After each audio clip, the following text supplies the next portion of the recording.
All right, now this is actually pretty sick. We're living in some really sick times.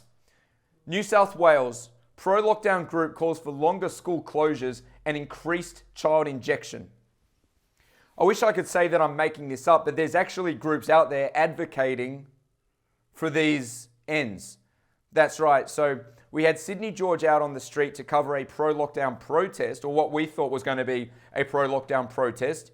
He spoke with a group of about 4 people, and they think the problem we have in this society is that we're just not injecting the children fast enough. Honestly, you can't even make this stuff up. I've got a clip that goes for about a minute and a half. I'm going to play it for you now, and then I'm going to play an interview that I conducted with Sydney George a little bit earlier today.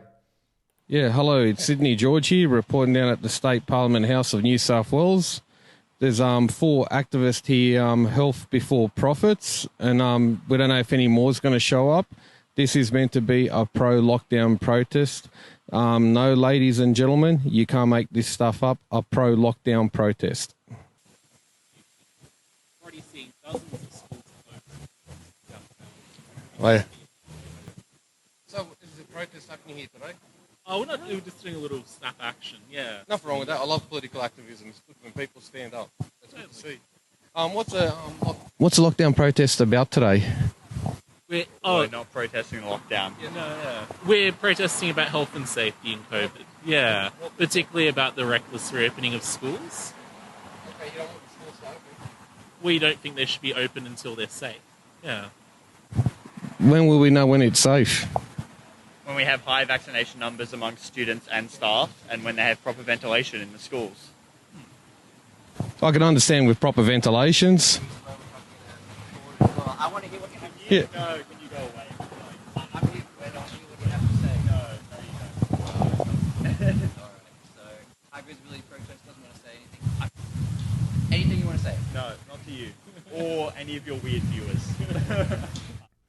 Yeah, okay, so the typical sort of stuff you see, of course, there is a tremendous amount of indoctrination in the universities. We see these groups emerging. They like to refer to themselves as socialists. You see a group of these young students seemingly advocating for the advancement of some of the world's most wealthy and predatory corporations. And of course, I'm referring to the pharmaceutical corporations. I mean, those that refer to themselves as socialists, they're supposed to oppose capitalism, okay? Now, I'm not here to lecture you one way or the other. Personally speaking, I support a free market society where private individuals can be left to be creative, grow their businesses, flourish, independent of manipulation and interference from the government. That's another story. Okay, but these people make an effort to call themselves socialists, yet advocating for the further rolling out of these products. You've got Pfizer, the big pharmaceutical corporations, and this is for the young people out there, right, who have literally built their brand off making people sick, flogging them products to numb the pain without ever really showing an emphasis on true public health or curing disease. What an absolute joke. You look at corporations like Pfizer and some of the other big pharma companies, and you find some of the dirtiest corporate rap sheets out of any industry in the world. You see millions upon millions of dollars in political lobbying. You see hush money. You see inhumane clinical trials conducted on children in third world countries where the families are not likely to fight back. Okay, you see the suppression of known side effects from certain drugs. Is it all about, and they say it's about health over profits. What an absolute load of rubbish. It's a load of rubbish. Pfizer is on record willingly, knowingly withholding known side effects of certain drugs for the purpose of what? Why would they do that, right? It's all about increasing the bottom line, increasing the profits for the shareholders, okay? These greedy people that ultimately control the corporations at the expense of us, Some of these corporations in the past have withheld known information in relation to birth defects, okay? Birth defects. Deformed babies as a result of certain products which have been sold, okay? I'm not making this up. Go and Google me, fact check me, do whatever you want, because I'm confident this is the truth. And at the end of the day, it's all about profit, and it's not about your health. And you've got these people, right? Just, what's with this? Have they not investigated the infection fatality rate of children when it comes to this allegedly novel coronavirus? Or are they simply sick individuals? They just want to inject more children, and that's what they're out there to talk about. Or are they just brainwashed by the programming? They could be out there speaking about anything. They could be talking about climate change or something like that, but no. They went out because they want more children injected. Now, here's the thing, right? We spoke about this on MCJ reports, and this is public information. 100% public. You can look it up. Don't take my word for it, all right? All I'm doing is reading off the bloody research papers. We're talking about IFR, infection fatality rate, which is a figure derived from complex modeling to estimate the true mortality nature of this virus. Nature.com, a study spanning across 45 countries. We have an infection fatality rate, 5 to 9 years old, of 0.001%. And you've got these people here that say, we want to protect children by injecting them with an experimental vaccine, and we don't know what the long-term effects are. Okay, they're in university, but they're not willing to actually go and read the research papers that matter. I think this is a very sad demonstration of the state of affairs in our country. What on earth are young people learning in our universities? I swear, put me in there instead of some of these bloody academic lecturers, and I honestly think that I could do a better job. But that's not saying much, okay? That's not saying much based on the quality of education coming out of our university system. All right? Here's another one. Look, 10 years old. This is from pubmed.gov, 34 geographical regions. Talking about children, all right? 10 years old. Infection fatality rate. Again, this is from complex modeling that has been formulated by very experienced field experts. 0.002%. Oh, but we got to protect the children, right? We got to protect them by injecting them with this concoction of, well, we don't really know what it is, but Pfizer told us it's a good idea. Moderna said go for it. I mean, they conducted their own clinical trials, but I'm sure they were objective. It's not as if they have a financial interest in selling their own products. And Scott Morrison said it's good. So did Greg Hunt. So did Daniel Andrews. Therefore, hey, we're not going to question anything because we go to university and we're smart. Anyway, I've got an interview that I conducted with Sydney George, just recapping some of the events. I'm going to play that for you right now. All right, ladies and gentlemen, we've got Sydney George back with us. George, welcome to MCJ Report. Now, you actually attempted to observe and report on a pro-lockdown protest a little bit earlier today. Tell us, what happened? Yeah, this was a group that was meant to be there like last Monday that didn't show up. At least they had the decency to show up in front of Parliament House. There was 4 of them. I'm not going to bag the numbers out. At least they showed. Doesn't matter if there's 1, 2 or 3. If you put something on social media, show up. I'll respect you for that. And they did show up, so I'll give them credit for that. Okay, fair enough. What was their main message? The main message is they didn't want the schools to open up today. That's when the schools in New South Wales will open up after we had the 106 days brutal lockdown from former Premier Gladys Berejiklian. And they wanted to see it closed until their cases go down to 0 with coronavirus, Morgan.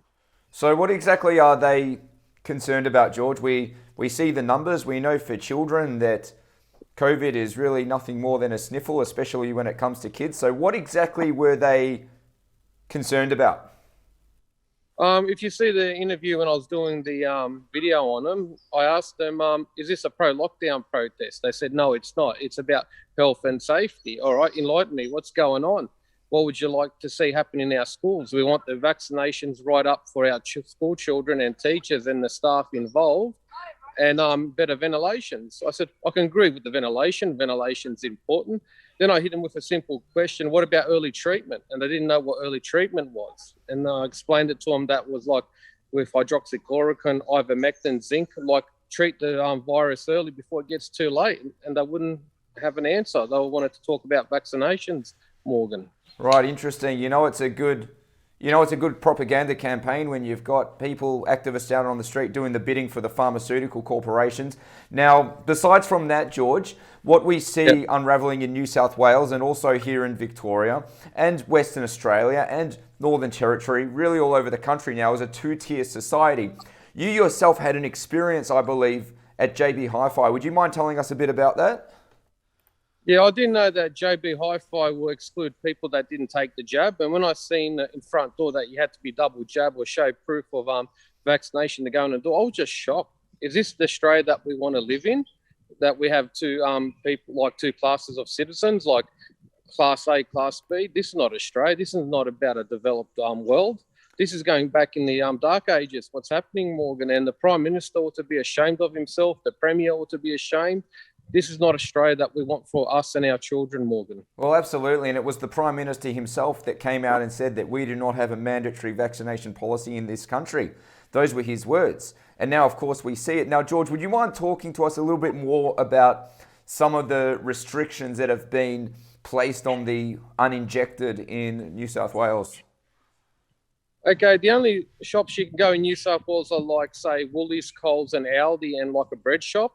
And Bunnings, that's about it. But any other retail shop, forget it. You can't go in unless you show your vaccination status. It reminds me of apartheid South Africa or Hitler's remnants Nazi Germany. May I see your papers, please? That's what this reminds me of, what we're doing. And our Anzacs meant to fight against this evil ideology, and now we're actually doing it right here.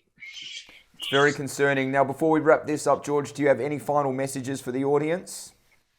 I want to say to our Melbourne brothers and sisters, stay strong. Daniel Andrews can't keep doing this to you. To our WA brothers and sisters, hold the line. Mark McGowan can't keep doing this. Something has to give. Perfect. Sydney George, thank you very much for your time.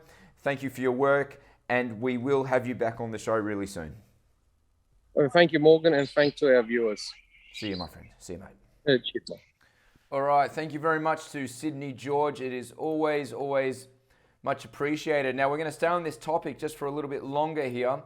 All right, so as you know that the TGA has approved Moderna for 12 to 17-year-olds, provisionally speaking, okay, beating so many countries to the punch. We also see Moderna being suspended around the world throughout many countries, specifically for young children.